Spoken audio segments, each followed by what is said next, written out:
গম পাইছিলে জীৱনৰ সপোনবিলাক তাৰ পৰা যে পূৰণ কৰিব পৰা নাযাব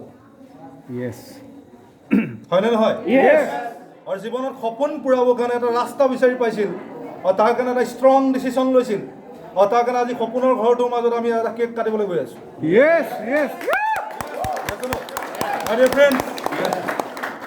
এইটো জীৱনৰ এটা ডাঙৰ যোনে সম্পদ আহৰণ কৰিব বিচাৰে সপোন যাৰ আছে মই সেইদিনাখনো কৈছোঁ যাৰ দেউকাত পাখি গজাবলৈ বিচাৰে যাৰ উৰিবলৈ হেঁপাহ আছে তেওঁৰ কাৰণে এইটো বিজনেছ তেওঁৰ কাৰণে এইটো বিজনেছ আৰু যদি যাৰ সপোন আছে যাৰ দেউকা নাই আমি তেওঁলোকক দেউকা দিবলৈ ৰেডি আছোঁ আজি তলিক্য দাস ছাৰৰ নিচিনা আমি হাজাৰ হাজাৰ নহয় লাখ লাখ নিবনুৱা মানুহক আমি সংস্থাপন দিবলৈ ৰেডি আছোঁ সপোন পূৰাবলৈ ৰেডি আছোঁ আৰু মই ভাবোঁ তলিক্য ছাৰ আমাৰ কাৰণে এজন উদাহৰণ আৰু মই তেখেতক ধন্যবাদ জ্ঞাপন কৰিছোঁ শুভেচ্ছা বাণী জ্ঞাপন কৰিছোঁ আৰু লগতে তেখেতৰ পত্নীকো মই ধন্যবাদ দিছোঁ আৰু তেখেতৰ মাতৃক মই সেৱা নিবেদিছোঁ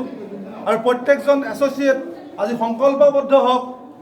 নিজৰো যাতে এনেকুৱা এখন সপোনৰ ঘৰ এনেকুৱা এটা সপোন লৈ যাতে আপোনালোকে কাম কৰে নিজক উৎসৰ্গা কৰি কাম কৰিলে জীৱনৰ সমস্ত বস্তু পোৱা যায় বিচাৰিব দ্বিতীয়তে যদি তলিক্য ছাৰে এই ব্যৱসায়টো নকৰিলেহেঁতেন